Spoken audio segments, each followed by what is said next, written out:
Bismillahirrahmanirrahim. Assalamualaikum warahmatullahi wabarakatuh. Waalaikumsalam warahmatullahi wabarakatuh. Puji syukur kita ucapkan kepada Allah Subhanahu wa taala. Keberkah rahmat Allah jualah sehingga pada kesempatan siang hari ini saya dapat buat video nyata, aksi nyata saya dalam rangka dispensasi penyebaran pemahaman dan penerapan budaya positif. Terima kasih saya ucapkan kepada ibu guru semua yang alhamdulillah mau meluangkan waktunya untuk hadir dalam video kita di aksi nyata ini. Gimana ibu-ibu, masih semangat? Masih semangat, alhamdulillah ya, luar biasa ya Bu ya. Baiklah Bu, selawat dan salam tak lupa kita kirimkan kepada Nabi besar kita, yakni Nabi Muhammad SAW, dengan hantaran kata Allahumma salli ala Sayyidina Muhammad wa ala ali Sayyidina Muhammad. Baiklah Bu, pada kesempatan kali ini saya akan melakukan dispensasi, yaitu tentang aksi nyata saya di modul pada modul 4.1.4, yaitu tentang aksi nyata penyebaran pemahaman dan penerapan budaya positif oleh calon guru penggerak angkatan 11 oleh saya Rini. Baik Ibu, sebelum kita mulai kegiatannya, saya mau bertanya dulu sama Ibu guru semua. Kalau mendengar istilah budaya positif, itu yang terkonsep dalam pikiran Ibu guru semua itu apa? Kira-kira budaya positif itu seperti apa begitu?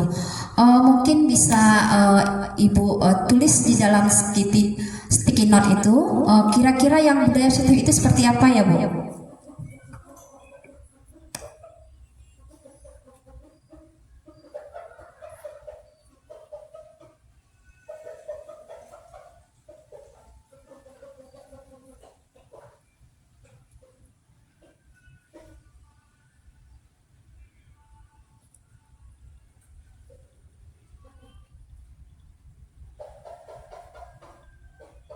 Karena mungkin pernah Ibu mendengar ya ke sekolah lain atau kemana, nah itu mereka telah menerapkan budaya positif seperti ini, baik itu tingkat SD, SMP, TK maupun itu di SMA.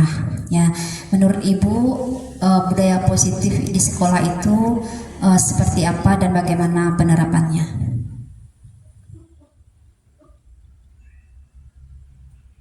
Oke Bu. Lagi mengorat-orat ya.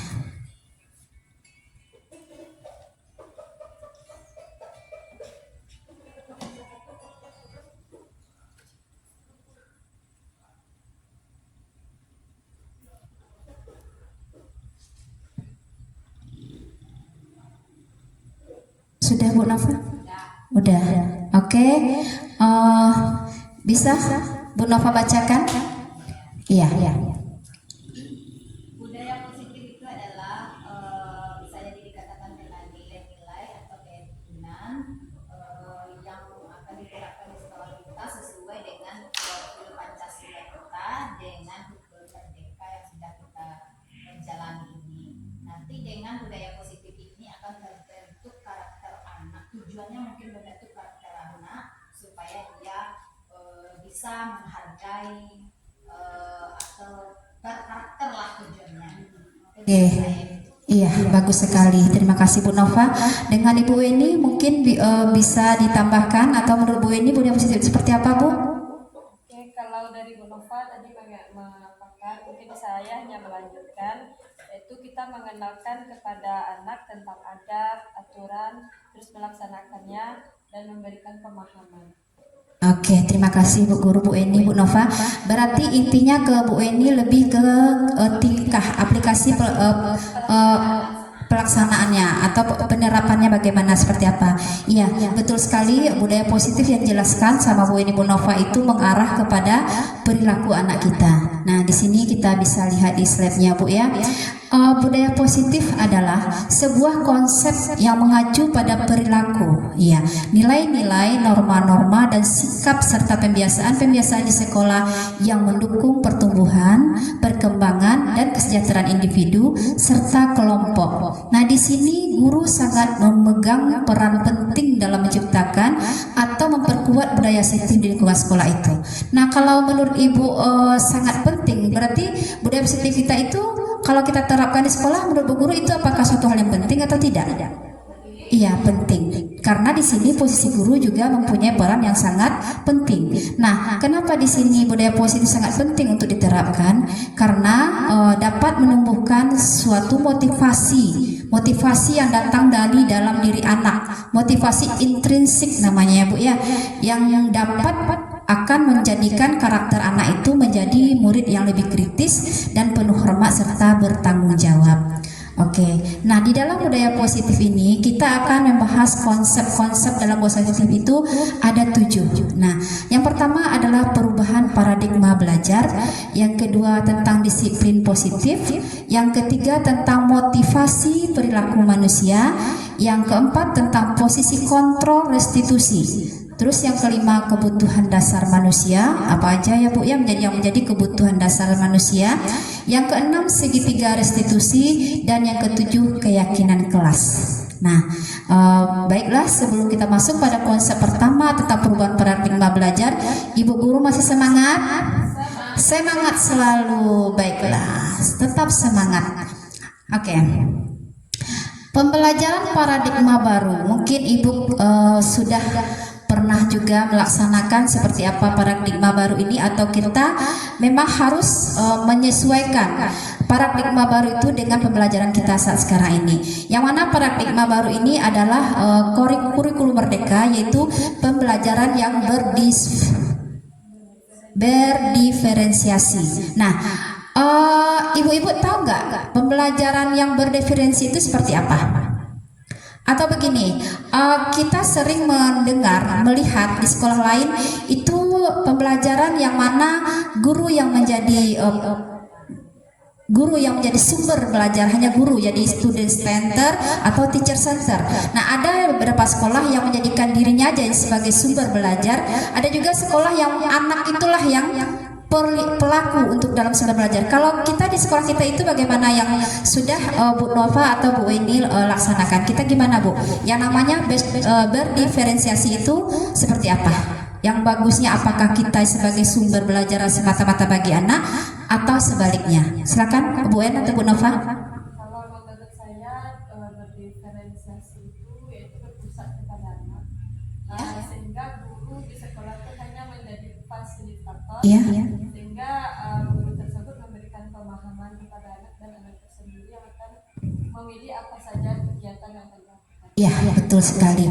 Ada tambahan dari Ibu Guru, mungkin Ibu Nova, seperti apa yang berdiferensiasi itu Bu? Yang mana anak adalah pelaku utama, ya? Iya, anak pelaku utama, dan mungkin guru hanya mengarahkan saja atau menjadi manajer kelasnya aja lagi.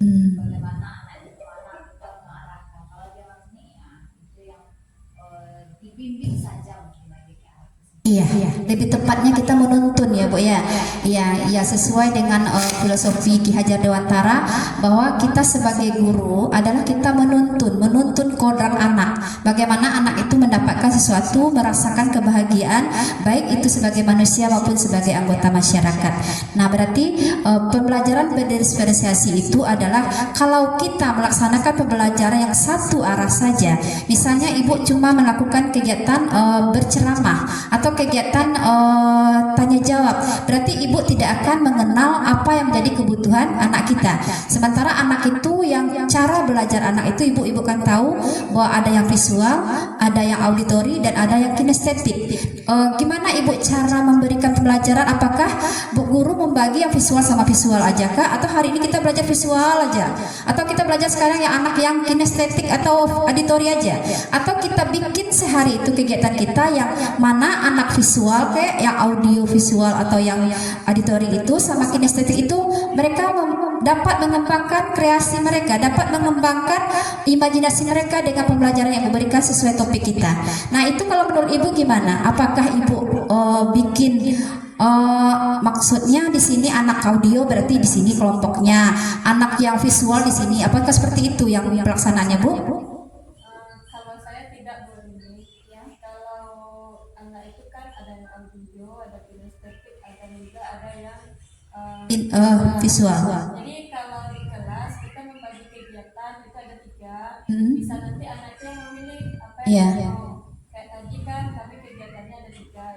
membuat kreativitas angka dan titik foto, plastisin sampai juga dengan jari. Iya. Jadi bagi dia yang pengennya ke sini, makanya memilih mungkin lebih banyaknya dia kreativitas sendiri. Oh, keminatnya sendiri, balik ke minat dan bakat anak ya. Kalau di kelas Bu Nova apakah sama atau gimana pelaksanaan kegiatannya? Jika dibagi kalau mengadakan 3 kegiatan, nanti kalau bagi yang dia kinestetik yang mau dia juga lagi ke depan yang mau nulis angka ke depan dia tunjuk tangan yang tidak itu nanti ke bagian yang lain itu makanya dia mau dia kan ada juga tapi sesuai dengan kita itu sama gitu sama angka Iya. kegiatannya tapi dia lebih kemananya kalau anak kinestetik yang suka bergerak ya untuk maju ke depan untuk menulis saya nulis ke depan angka ini bikin ya kalau yang dia maunya tenang duduk dikerjakan yang di buku itu dia satu arahan saja dia tidak paham Iya. tenang dari situ kalau dia mungkin yang langsung dengan benda dengan benda gunakanlah tutup botol atau stick gitu kan dia bikin sendiri maunya di sini agak lapang atau di meja juga bisa Iya. dia makanya 3 kegiatan dia bisa memilih yang mana dia maunya Iya. gerak sedangkan yang Oke. Oh, berarti mungkin sedikit ditambahkan di sini Bu. Mungkin Ibu untuk kedepannya bisa kita gunakan yang audio. Berarti dia akan mendengar. Mungkin bisa Ibu tambahkan nanti kita pakai teknologi sekarang ya Bu ya. Mungkin kita bisa dengan gambar yang audio yang melalui infocus atau laptop. Jadi kita bikinlah video di depannya dulu kalau memang itu di pembelajaran dibutuhkan sesuai dengan kebutuhan kita pada pembelajaran. Nah di sini di penjelasannya pembelajaran dengan paradigma baru adalah merupakan pembelajaran yang dirancang berdasarkan prinsip-prinsip pembelajaran yang terdiferensiasi sehingga setiap siswa itu belajar sesuai dengan kebutuhannya dan tahap perkembangannya. Nah, pembelajaran paradigma baru ini berbasis pada profil pelajar Pancasila. Nah, tentu Ibu udah kenal sekali apa aja itu elemen-elemen yang terdapat dalam profil pelajar Pancasila. Yang pertama yaitu beriman dan bertakwa kepada Tuhan Yang Maha Esa serta berakhlak mulia. Nah ini udah terrealisasi nggak Bu di sekolah kita yang beriman, bertakwa serta berakhlak mulia ini? Seperti apa pengimplementasiannya di sekolah kita? Mungkin silakan Ibu Guru. Ini masuk ke 6 anak kita kan kegiatannya beriman, bertakwa kepada Tuhan Yang Maha Esa serta berakhlak mulia. Bu Nova mungkin ada? Seperti apa rutinitas pelaksanaannya?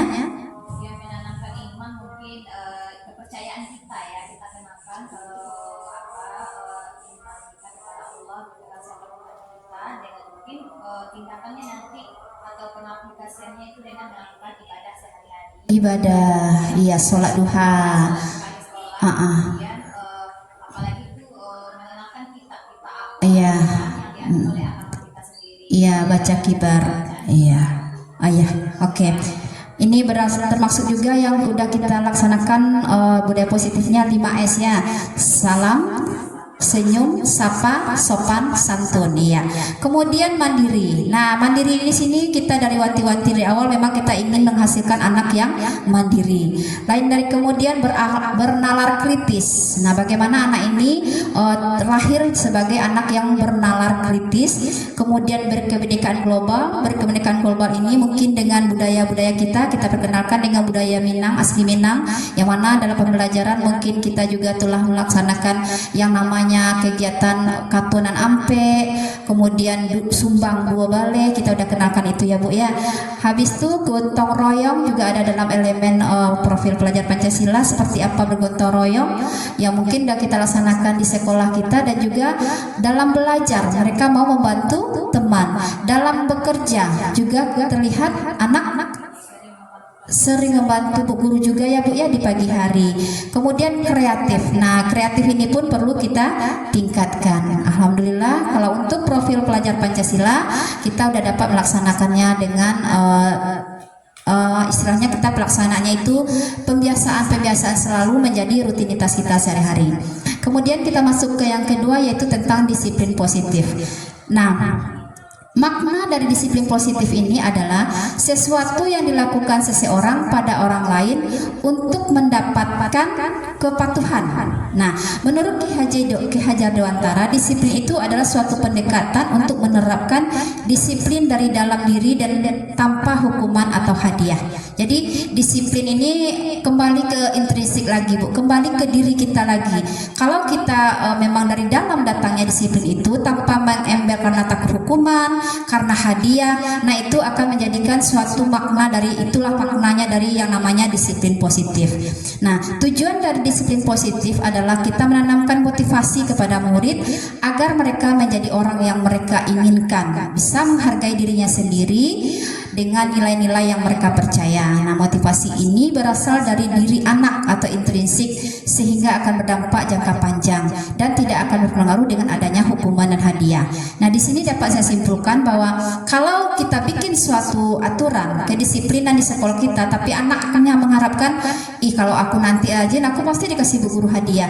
Itu berarti datangnya itu dari mana, Bu? Bukan dari dalam dirinya, berarti itu tidak akan jangka panjang. Saat itu aja mungkin dia bisa disiplin, tapi kalau itu ada dari dalam dirinya, misalnya dia belajar baik, itu berarti dia secara langsung sudah menghargai dirinya sendiri dan akan berpengaruh pada dirinya untuk jangka yang panjang gitu. Jadi walaupun nanti dia udah SD, udah di SMP, dia akan tetap memegang disiplin positif yang ada di dirinya itu. Jadi seperti contoh, kita menerapkan jangan buang sampah di sembarangan. Kalau mereka takut cuma ditegur bu guru karena dihukum, atau berarti otomatis mereka melakukannya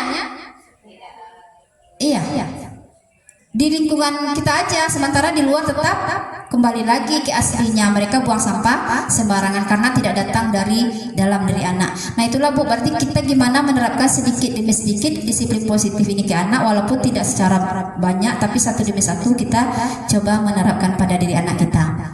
Nah, kemudian motivasi perilaku manusia. Kita masuk pada motivasi perilaku manusia. Sampai di sini ada yang mungkin Ibu atau Ibu guru tanyakan? Silakan Bu, ada yang mau bertanya mungkin tentang disiplin positif tadi?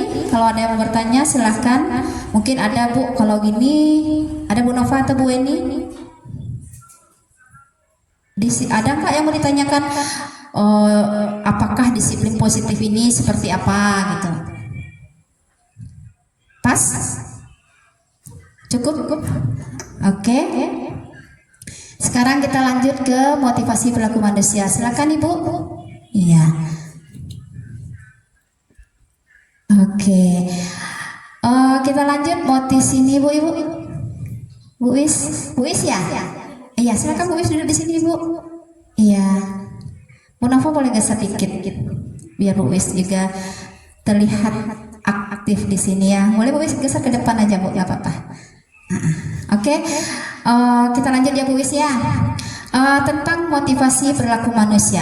Nah, Ibu guru semua, motivasi perilaku manusia itu ada dua. Nah, dua itu apa aja Bu? Iya. Iya. Kalau yang dari dalam itu kira-kira apa Bu? Yang motivasi intrinsik dia, yang datang dari dalam diri dia.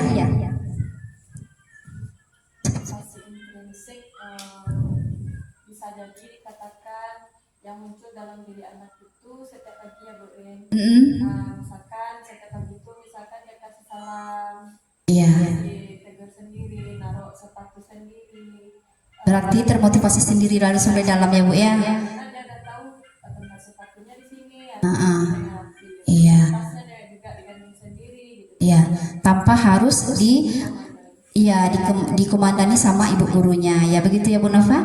Oke, jadi dia bisa menghargai dirinya sendiri, tahu dia dengan seperti ini kedisiplinan kelas yang sudah di sekolah dibikin, kemudian pelaksanaannya itu datang dari dalam dirinya, dan ada motivasi ekstrinsik, yaitu di sini keterangannya dia menghindari ketidaknyamanan atau hanya ingin mendapatkan imbalan dan penghargaan dari orang lain termasuk dari gurunya. Nah, ini seperti yang di awal dijelaskan tadi, ya istilahnya dia melakukan ini itu bukan datang dari dirinya, tapi karena ingin dapat hadiah dari Andung misalnya, atau karena ingin Bu Nova kasih hadiah. Kan sering kita memang sebetulnya Bu untuk memberikan penghargaan atau hadiah pada anak untuk saat sekarang tidak digalakkan lagi atau tidak diizinkan. Kenapa? Karena itu akan menimbulkan tidak baik pada jiwa anak. Cuman kalau kita di TK memberikan penghargaan pada anak kan tidak semata dengan hadiah, dengan dua jempol mereka udah bahagia, dengan tepuk tangan mereka juga udah senang. Jadi penghargaan yang kita berikan selain dari pujian atau pelukan, dengan hangatnya kita sama dia, mereka sudah bahagia ya Bu ya. Oke, kita lanjut ke berikutnya tentang posisi kontrol restitusi. Nah, di sini adalah posisi kontrol bagi guru, bagi kita sebagai pendidik. Nah, di sini adalah sebagai pertama penghukum Bu, yang kedua pembuat rasa bersalah, yang ketiga sebagai teman, yang keempat pemantau, dan yang kelima manajer. Nah, kita akan coba bahas satu demi satu seperti apa yang penghukum itu dan pembuat rasa bersalah serta sebagai teman dan pemantau atau manajer. Oke, kita akan coba bahas satu demi satu ya Bu ya.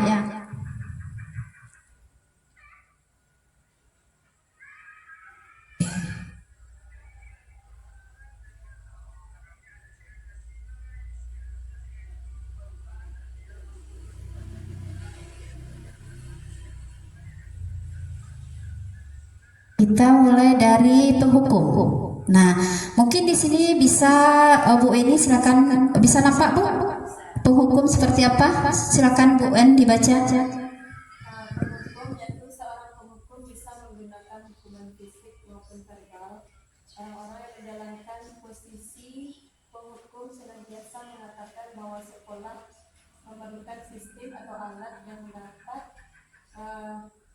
menekan murid-murid lebih dalam lagi. Guru-guru yang menerapkan posisi penghukum akan berkata, patuhi aturan saya, atau awas, kamu selalu saja salah, selalu pasti, selalu yang terakhir selesai. Guru seperti ini senantiasa percaya hanya ada satu cara agar pembelajaran bisa berhasil, yaitu cara diam. Ya, berarti nampak ya Bu ya, bahwa penghukum itu yang berlaku hanyalah hukum dia, tanpa sama sekali mempedulikan, mengenyampingkan apa alasan dari anak tersebut dalam sehingga dia melakukan hal tersebut. Nah, contoh yang Bu pernah lihat itu seperti apa yang penghukum itu Bu? Misalnya kalau di sekolah kita ada terlaksana nggak yang namanya penghukum? Ada nggak kita melaksanakan posisi kontrol kita sebagai guru, sebagai penghukum Bu? Enggak sama sekali ya Bu ya. Iya. Oke. Berarti penghukum ini memang intinya dialah yang boleh didengar. Nah, ini biasanya terjadi memang di tingkat yang lebih tinggi. Karena katanya anak itu harus dibikin aturan dengan hukuman. Karena kalau nggak hukuman berarti tidak jalan, seperti itu biasanya Bu ya. Terus yang kedua, posisi kontrol pembuat rasa bersalah. Mungkin bisa dibacakan Bu Nova, ada jelas Bu? Pembuat merasa bersalah pada posisi ini biasanya guru akan bersuara lebih lembut. Pembuat rasa bersalah akan menggunakan keheningan yang membuat orang lain merasa tidak nyaman, bersalah atau rendah diri. Kata-kata yang dikeluarkan dengan lembut akan seperti, ibu sangat kecewa sekali dengan kamu. Berapa kali bapak harus beritahu kamu? Gimana coba kalau orang tua kamu tahu kamu berbuat begini? Di posisi ini murid akan memiliki penilaian yang buruk tentang diri mereka. Murid merasa tidak berharga dan telah mengecewakan orang-orang disayanginya. Ya, begitulah kalau yang posisi kontrol yang kita gunakan sebagai pembuat rasa bersalah. Ya, ini mungkin ada juga pernah terjadi sama kita ya Bu ya. Kadang kita bukan menjadikan posisi kita sebagai pembuat rasa bersalah, cuman terkadang memang naluri kita itu sebagai seorang ibu lepas dari pendidik, kita ingin anak itu tahu dengan kesalahannya. Jadi secara spontan tanpa sadar kita buat, sayang kenapa bikin gitu lagi, kan tadi Bu Guru udah bilang ini. Nah, anak itu ternyata dengan kata-kata kita itu dia merasa drop Bu, sedih. Oh ternyata aku udah ngejoin bu guruku. Nah ternyata hal seperti ini kulakukan, bu guru jadinya sedih. Akan bu guru udah ngomong, kenapa aku lakukan lagi? Jadi anak-anak yang kepintarannya lebih itu akan langsung seperti itu bu, connect dengan apa dia. Cuma kalau anak-anak yang kita kan punya anak juga yang lo santai aja, mau bu guru ngomong apa ya memang begitu kayaknya cuek aja. Nah jadi kita harus tahu dengan masing-masing karakter kita, anak kita seperti apa. Kalau anak kita memang tipenya seperti itu, ya udah kita ganti posisi kita ke yang lebih baik lagi, mungkin ke berikutnya ini mungkin bu. Oke, Bu Wis bisa minta tolong, bisa Bu Wis nampak bu? Oke, silakan Bu Wis. Teman guru pada posisi ini tidak akan menyakiti murid, namun akan tetap berupaya mengontrol murid melalui persuasi. Posisi teman pada guru bisa negatif ataupun positif. Positif di sini berupa hubungan baik yang terjalin antara guru dan murid. Guru di posisi teman menggunakan hubungan baik dan humor untuk mempengaruhi seseorang. Mereka akan berkata, ayo bantulah demi Bapak ya. Ayo ingat tidak bantuan Bapak selama ini. Ya sudah, kali ini tidak apa-apa, nanti ibu bantu bereskan. Hal negatif dari posisi teman adalah bila suatu saat guru tersebut tidak membantu, maka murid akan kecewa dan berkata, saya pikir Bapak atau Ibu teman saya. Murid merasa dikecewakan dan tidak mau lagi berusaha. Hal lain yang mungkin timbul adalah murid hanya akan bertindak untuk guru tertentu dan tidak untuk guru lainnya. Murid akan tergantung pada guru tersebut. Ya, terima kasih Bu Wis. Nah, di sini bisa juga Ibu pahami bukan seperti apa posisi teman. Tapi dibanding yang di atas penghukum sama pembuat rasa bersalah, masih mending sebagai teman, walaupun ada sisi negatifnya. Tapi di sini mungkin kita bisa bikin kesepakatan sesama guru. Kan posisi sebagai teman ini istilahnya dia dekat dengan anak. Mungkin kita dengan berkolaborasi dengan teman yang lain, seperti itu juga lah perlakuannya. Begitu. Jadi dia merasa dengan siapapun berteman. Dengan bu guru kelas B1 berteman, B2 berteman, karena gurunya mempunyai posisi kontrol yang sama sebagai teman. Karena memang kalau ada guru yang tidak punya situ, dia merasa adalah aku nggak bisa berbuat seperti ini dengan ibu ini. Nah, bagusnya ibu itu. Jadi mereka akan membuat suatu perbandingan, ada negatif dan ada positifnya. Jadi dia akan kecewa dengan guru yang tidak mendapatkan posisi dia sebagai teman. Jadi di sini kita bikin lagi kesepakatan bersama majelis guru gimana posisi yang baiknya kepada anak didik kita. Selanjutnya kita bahas pada posisi pemantau. Nah, di pemantau ini kita berarti memantau, berarti kita mengawasi. Pada saat kita mengawasi, kita ini bertanggung jawab atas perilaku orang yang kita awasi. Posisi pemantau berdasarkan pada peraturan-peraturan konsekuensi dengan menggunakan sanksi atau konsekuensi. Nah, kita dapat memisahkan hubungan pribadi kita dengan murid sebagai seorang yang menjalankan posisi pemantau. Pertanyaan yang bisa diajukan, coba peraturannya apa? Nah, atau apa yang telah kamu lakukan? Atau sanksi apa? Atau konsekuensinya apa? Nah, jadi seorang pemantau itu sangat mengandalkan penghitungan atau catatan-catatan yang ada sama dia, data yang ia gunakan, bukti dari yang telah dilakukan anak itu. Nah, posisi ini akan menggunakan seperti catatan-catatan, juga bisa dengan foto atau dengan yang lainnya. Nah, di mana posisi pemantau ini sendiri berawal dari teori stimulus respon yang menunjukkan tanggung jawab guru dan dalam mengontrol murid. Nah, di sini pemantau ini begini Bu, contohnya mungkin anak ini dipantau aja, hari ini dia terlambat, oke. Ada bukti, absennya mungkin. Nah, besok juga begitu. Kalau di kita di PAUD mungkin bisa kita lihat bisa kontrolnya, hari ini anak Bu ini lari-lari. Kita lihat bisa bukti kegiatannya nggak selesai. Kemudian besok Bu ini perhatikan lagi, masih dengan hal yang sama. Di hari ketiga mungkin Bu ini bisa menggunakan posisi kontrol Bu ini sebagai pemantau. Panggil baik-baik sayang. Bu ini udah perhatikan 2 hari ini anak Bu guru di kelas lari-lari aja. Kenapa ya sayang ya? Apa ya sayang? Mungkin dicari digali sama dia kenapa dia melakukan hal begitu sehingga kegiatan 2 hari itu tidak terselesaikan sama dia. Nah, itu mungkin lebih baik juga pada anak karena kita nggak langsung di saat itu menghakimi atau menghukum anak, tidak, kita juga tidak membuat anak itu mengajak dia, enggak, kita perhatikan aja dulu, pantau dia sehari 2 hari, kalau udah 3 hari berarti baru kita lakukan tindakan selanjutnya. Nah, di terakhir adalah posisi manajer. Nah, ini adalah mungkin posisi yang paling baik Ibu Guru. Kenapa? Karena manajer itu memadukan dari posisi pemantau, teman, menjadi posisi manajer. Teman pemantau itu udah bagus ya Bu ya, tapi lebih bagusnya manajer. Di mana manajer ini adalah posisi guru berbuat sesuatu bersama dengan murid. Nah, di sini mereka saling sharing, mempersilahkan murid untuk bertanggung jawab atas perilakunya, mendukung murid itu agar dapat menemukan solusi dari masalahnya sendiri. Seorang manajer itu telah memiliki keterampilan di posisi teman maupun di pemantau.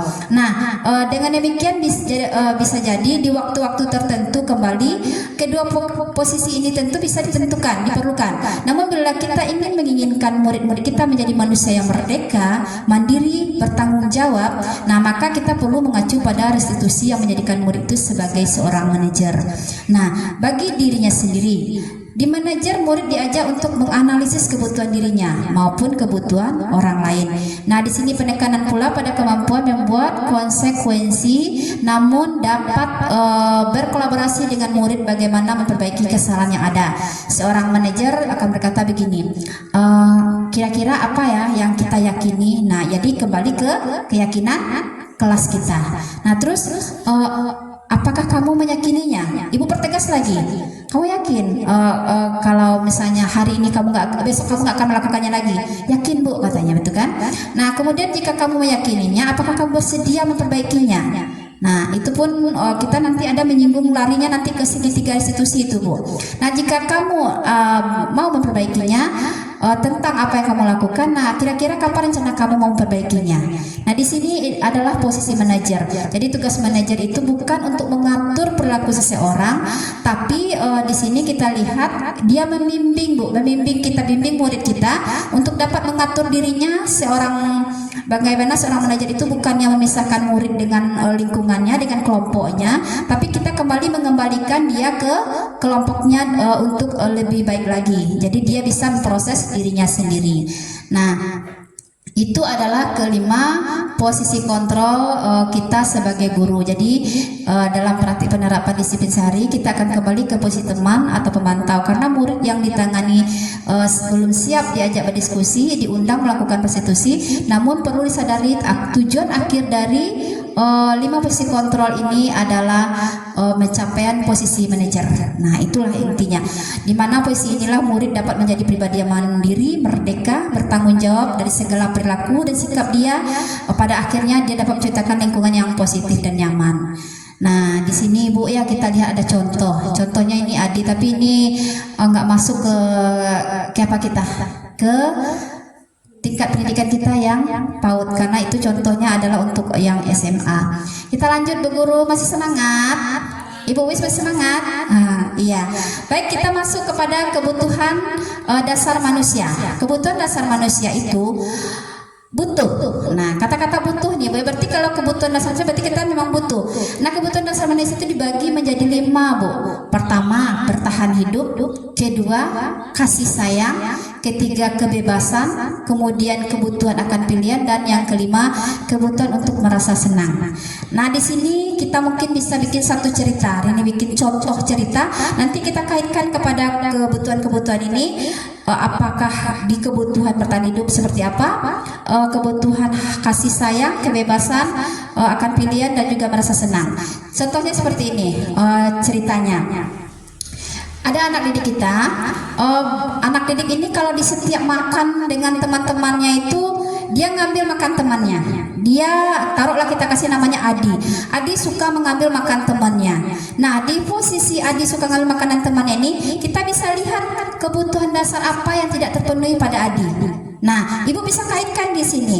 Coba kalau ada bisa Bu, salah satu Bu Guru, kalau di kebutuhan bertahan hidupnya kira-kira Adi itu ngapain Bu? Yang nggak terpenuhi sama Adi di kebutuhan dasarnya itu apa? Kenapa Adi mengambil makanan temannya begitu? Ada di Bu Guru?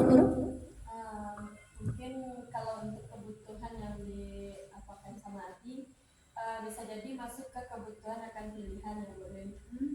Karena mungkin di rumah untuk memilih sesuatu makanan yang didapatkan di rumah belum mempunyai pilihan yang dia sukai, sehingga di sekolah dia menemukan beberapa teman yang menggunakan makanan ini, makanan itu, sehingga dia mau mencicipi gitu. Ya, betul sekali.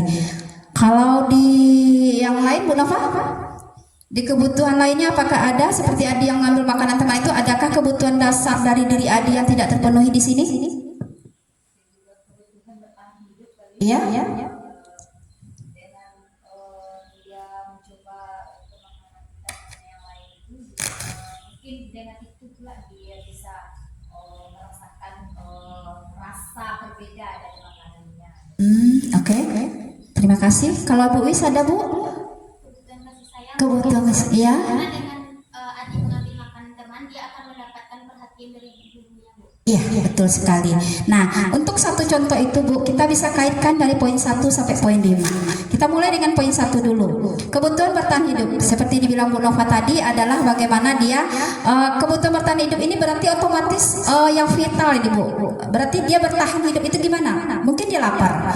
Nah, Adi merasa lapar, makanan temannya ini menarik bagi dia. Jadi diambil dan dimakan. Berarti dia memenuhi kebutuhan bertahan hidupnya. Kemudian kebutuhan kasih sayang seperti yang dibilang Bu Wis tadi, dia memang mungkin dia lakukan itu karena dia pengen mencari perhatian ibu gurunya. Kalau aku ambil makanan teman ini, pasti bu guru panggil aku, pasti bu guru akan tanya kenapa sayang.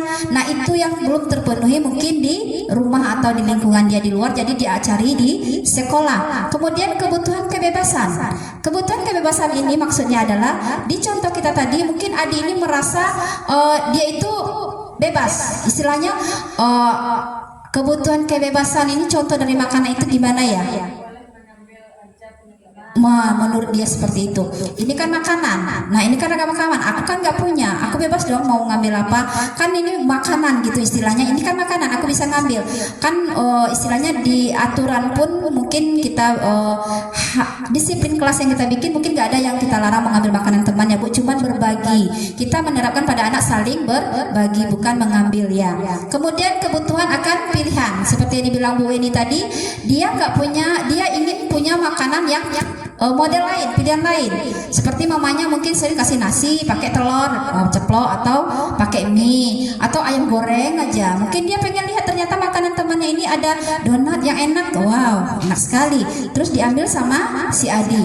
Kemudian kebutuhan untuk merasa senang.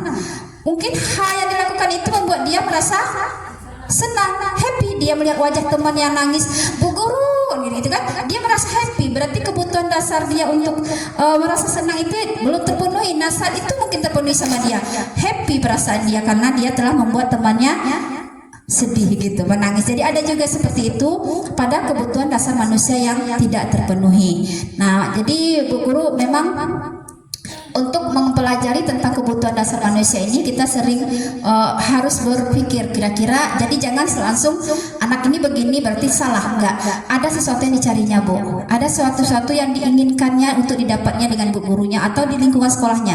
Bisa jadi ini kebebasan ini ya Bu ya, iya kebebasan. Ini misal dia diterima di kelompoknya itu, jadi dia bebas mau masuk kelompok mana.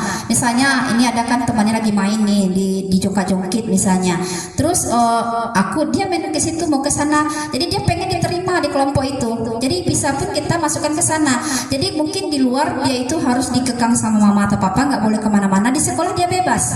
Mau berteman dengan siapa saja, mau main apa aja. Kalau kita guru kan kayak gitu. Yang penting anak kita manfaat bagi anak melakukannya, kita beri kebebasan pada anak kita tanpa kita cut-cut. Yang penting kita selalu menuntun anak itu ke yang lebih baik. Oke Bu Guru, tetap semangat ya Bu.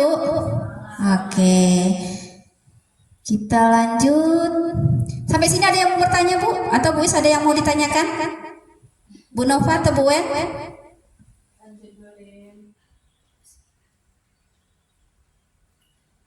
Oke, kita lanjut.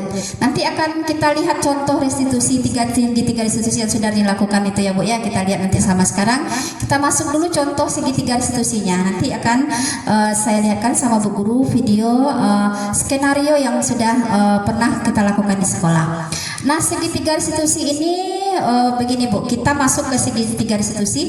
Bagaimana kita sebagai guru menyelesaikan atau membuat anak itu atas tindakan yang dilakukannya itu menyadarinya, tapi dia nggak merasa sesuatu hal yang menghukum dia. dia gitu. Jadi kita bukan memisahkan dia dari teman-temannya, bukan mengambil dia dari kelompoknya, tapi mengembalikan dia ke kelompok temannya itu sebagai manusia yang bertanggung jawab. Nah, gini, proses dialog itu yang dijalankan oleh guru, boleh dengan murid dan orang tua. Berarti dengan orang tua pun kita bisa melaksanakannya ya Bu Guru ya. Untuk menghasilkan murid yang mandiri dan bertanggung jawab. Nah, tahapannya itu pertama yang dasarnya itu menstabilkan identitas. Bagaimana kita menstabilkan identitas? Kita coba dulu dibahas di sini seperti apa yang menstabilkan identitas. Kita lihat di sini. Oh, ternyata ada. Oke, kita lihat dulu menstabilkan identitas begini. Kita punya kasus, kita punya masalah dengan anak didik kita maupun dengan orang tua.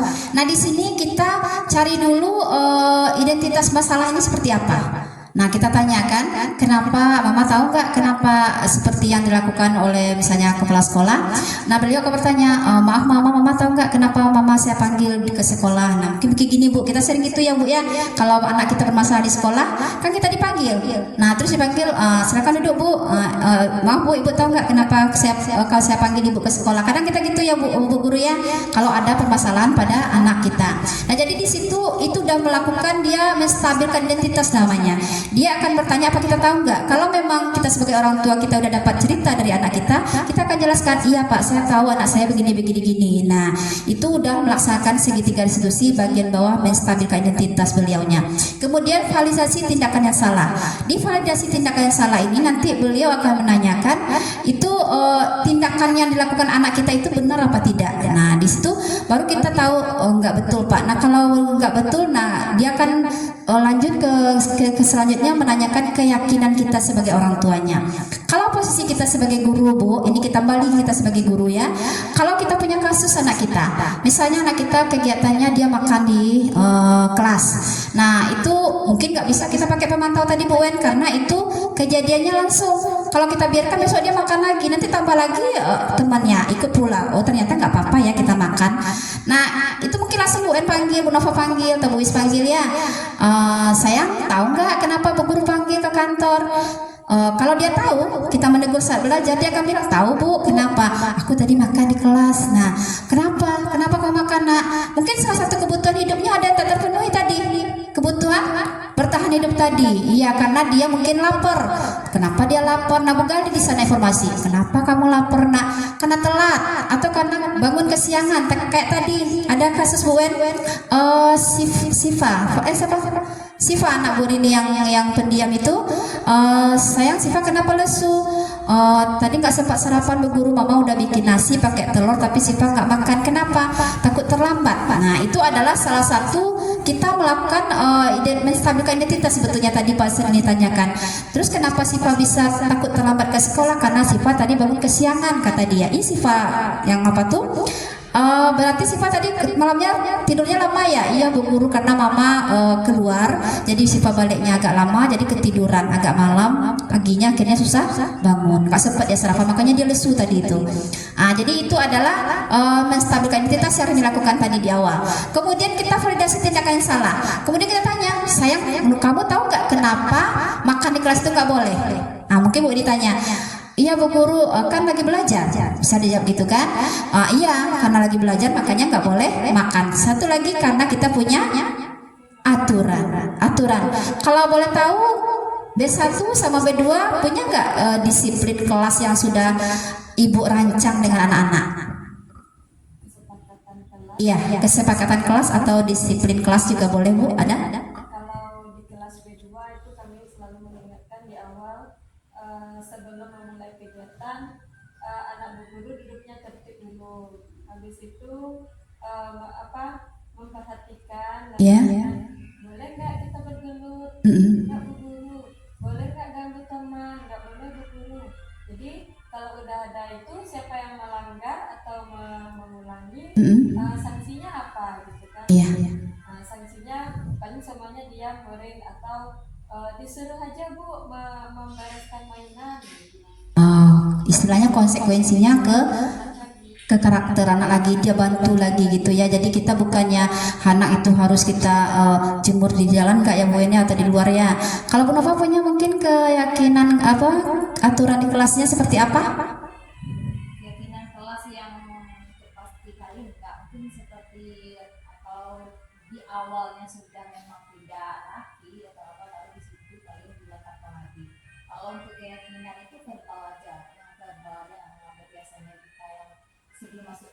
Iya. juga yang akan diterapkan Hmm. kemarin kan itu juga dia yang tahu kan. Iya. Kalau lagi kondusif dari awalnya tidak diingatkan lagi, tapi kalau terjadi kalau memang seperti keributan, tepuk meja atau Iya. pokoknya di kelas, baru kita ingatkan lagi secara verbal aja. Iya, sebetulnya Bu, untuk mengingatkan kepada anak, namanya anak TK itu lebih awalnya, lebih bagusnya itu memang di awal pembelajaran selalu Ibu ingatkan. Satu hal untuk memberikan kesepakatan kelas kita itu, kita mungkin lebih bagus setiap sebelum belajar, saya ingat nggak, jangankan di PAUD ya Bu ya, kita aja yang sudah besar nih kalau dengan bikin suatu Zoom atau gimana, kita pasti bikin gimana aturan atau keyakinan kita di saat kegiatan itu, ada aturannya. Jadi mungkin lebih bagus ke depannya kita laksanakan setiap hari mengingatkan anak. Cuman kita garis merahi, kita nggak bisa membilang kata jangan. Misalnya jangan ribut, jangan berlari, jangan apa. Itu karena anak kecil, anak usia dini, kata jangan itu malah dia balik lagi nanti dilakukan. Jadi mungkin kita ganti. Misalnya kalau kita ganti seperti Bu En tadi itu, lagi belajar, boleh nggak kita ganggu teman? Pasti dia mikir berarti boleh nggak ganggu teman? Kita balik kembali ke dia.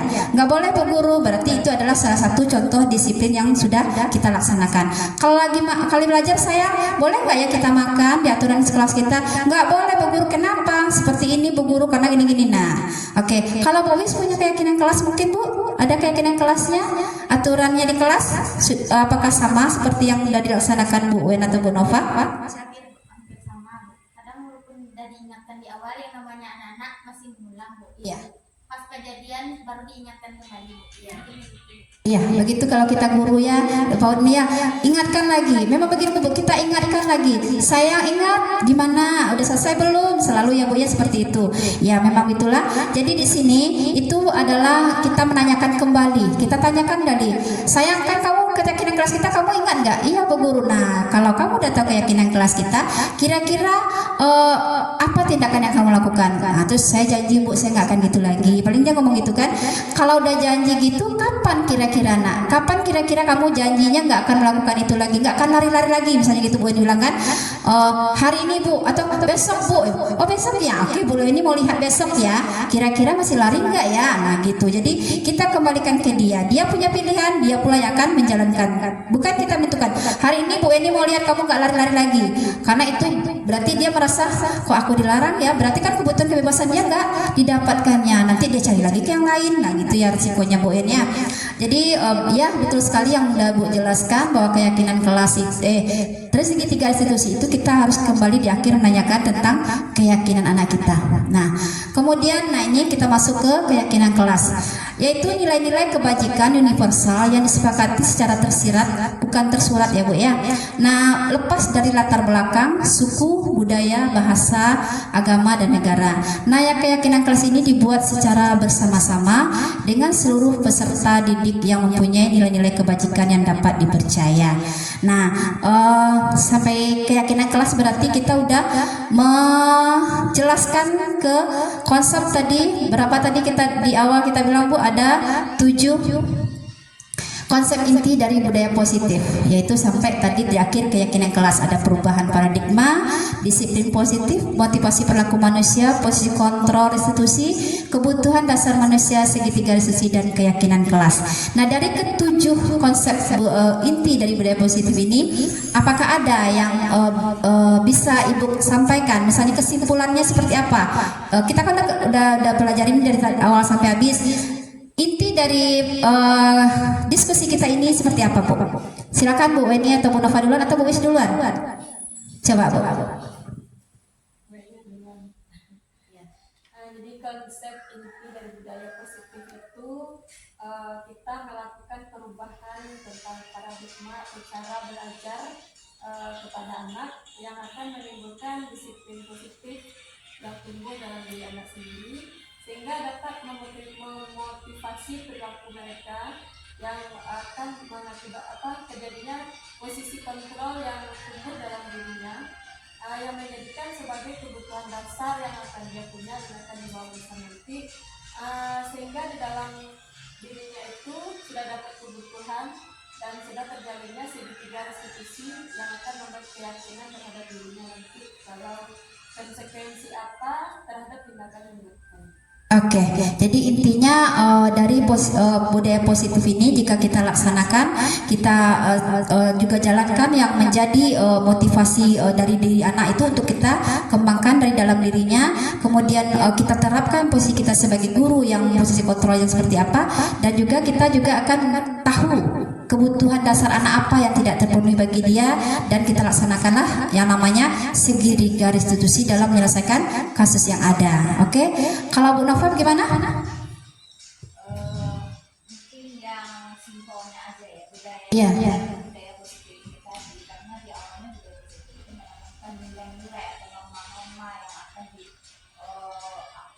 diberikan ke anak. Iya. Dan pada ujungnya nanti semua yang baik itu perubahan kreatif malah sampai dengan keyakinan kelas itu Iya. kita terapkan Iya. supaya anak ini ada adabnya, Iya. adabnya, Oke. ada berakhlaknya. Karena di zaman sekarang ini itu yang Iya. kurang. Karakternya ya Bu ya.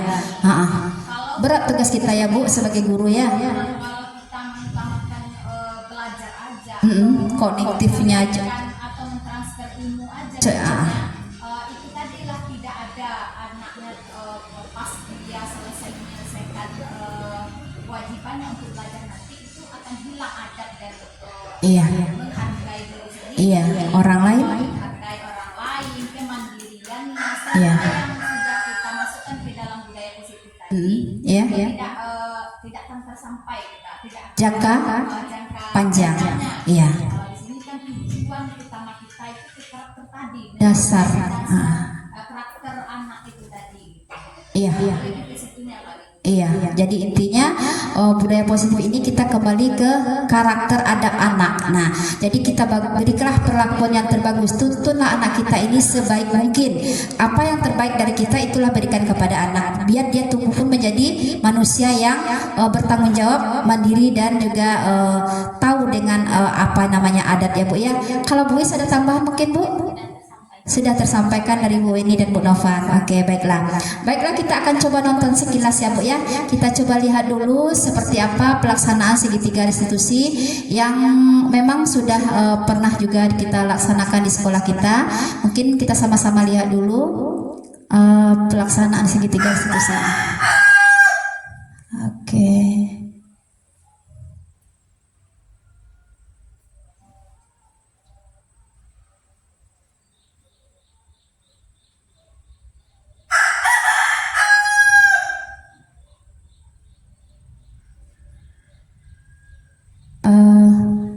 Gimana Rini taruh kemarin ya?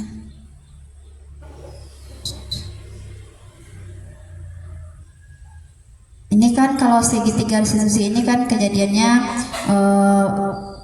ada masalah. Kalau kita ada masalah di di kelas kita, nah itu penyelesaiannya seperti apa? Nah di sini ada sedikit kemarin kami bikin skenario itu di kelasnya B berapa? B2 ya, kelasnya Bu Nova ya, Bu Nova ya, B1, kelas Bu Nova B1. Waktu itu kita bikin masalah, kita bikin suatu kejadian tentang anak yang melakukan kesalahan makan di kelas. Terus ada juga yang itu, yang buang sampah sembarangan. Oke, kita lihat sebentar sama-sama ya Bu. Ini 2 kasus. Silakan Bu. Oh maaf, ini nggak tersambung ternyata ke Bluetooth kita. Jadi hidupkan Bluetoothnya. Stop dulu.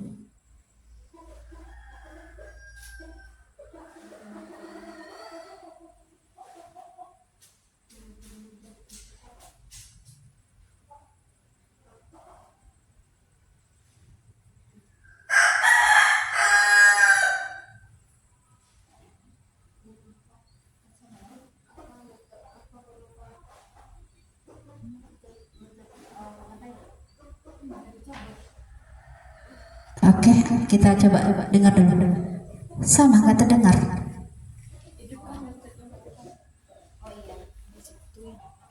Sebentar ya Bu, kita sambung dulu biar videonya ini lebih jelas terdengar. Oke Bu Guru, kita coba sambungkan dulu. Sudah.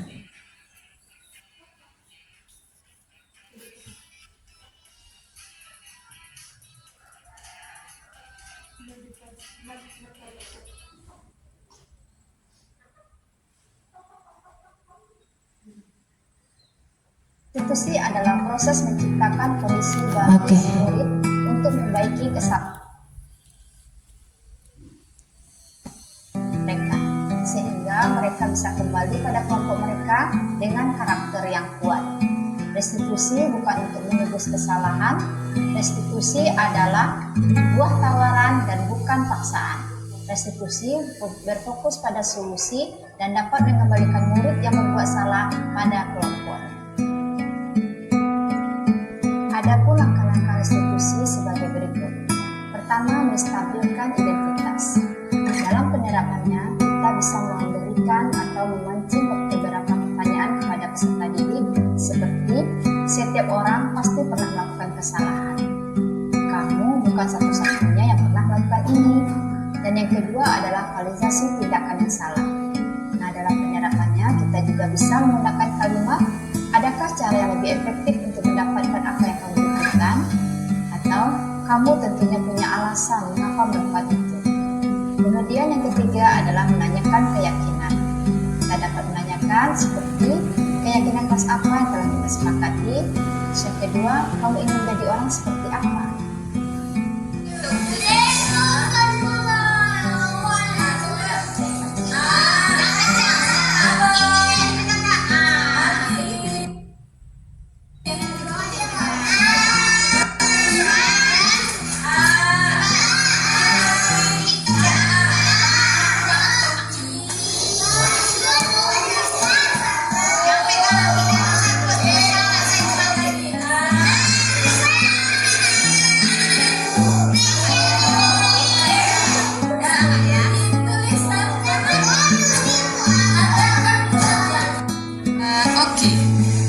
Berdasarkan kasus di atas yang mana peserta didik melakukan kegiatan makan pada saat pelajaran, dan saya sebagai pendidik melaksanakan suatu tindakan dengan menerapkan sebuah institusi, yaitu sayang sekali di sini dempet suara Rini dan suara videonya Ibu ya, jadi nggak terdengar sama Ibu bagaimana saya menanyakan menerapkan yang segitiga restitusinya, mulai dari menstabilkan kasus di atas yang mana harusnya berpisah.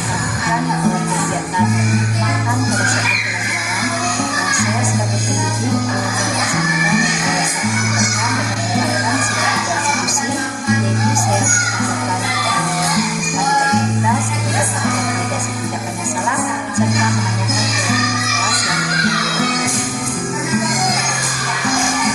yang berdasarkan kasus di atas yang mana peserta didik melakukan kegiatan makan pada saat pelajaran, dan saya sebagai pendidik melaksanakan suatu tindakan dengan menerapkan institusi.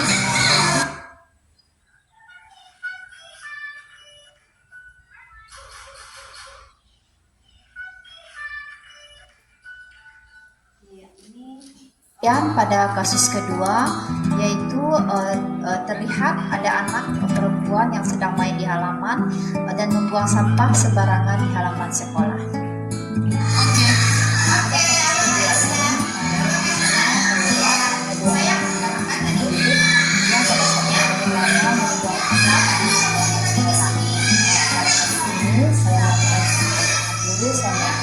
Tindakan yang salah sampai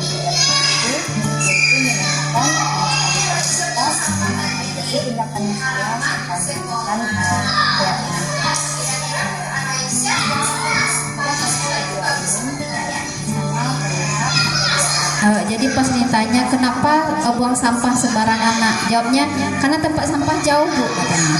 Jadi dia punya alasan. Memang semua orang bisa berbuat kesalahan seperti itu. Kadang jauh kita buang sampah, kita buang aja dekat-dekat ya Bu ya.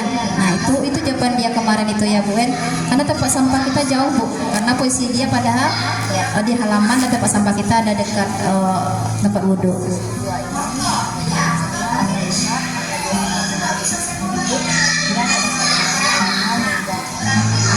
Tapi di sini dia bisa tahu kalau buang sampah itu akibatnya apa, dia bisa menjelaskan.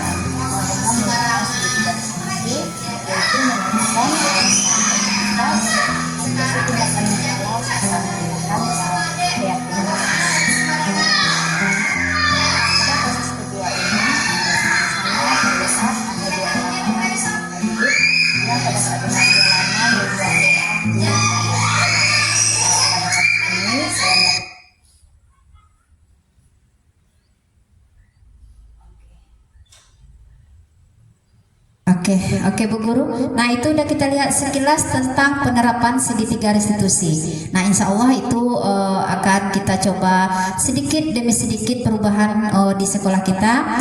Kita gini ya Bu ya, biar sedikit-sedikit tapi ke arah yang baik nggak apa-apa. Daripada sama sekali nggak ada perubahan, peningkatan yang lebih baik itu sayang sekali ya Bu ya. Jadi kita sama-sama berusaha, kita kolaborasi dengan teman-teman yang lain bagaimana kita menerapkan budaya positif di sekolah kita agar sekolah kita menjadi semakin baik dan lebih baik, intinya menciptakan anak-anak yang berkarakter, mandiri, bertanggung jawab sehingga dia bisa diterima di lingkungannya. Oke, terima kasih Ibu Guru semua sudah meluangkan waktunya di siang hari ini bagaimana penerapan budaya positif di sekolah kita. Mohon maaf atas salah kata saya. Mudah-mudahan apa yang kita hadirkan, yang kita laksanakan hari ini memberikan manfaat yang banyak kepada Ibu Guru semua, dan apapun yang setelah saya berikan pada Ibu ini adalah berdasarkan yang saya dapatkan dan saya bagikan kepada Ibu. Mudah-mudahan sama-sama kita tingkat ke yang lebih baik. Banyak maaf, wabillahi taufiq wal hidayah. Wassalamualaikum warahmatullahi wabarakatuh.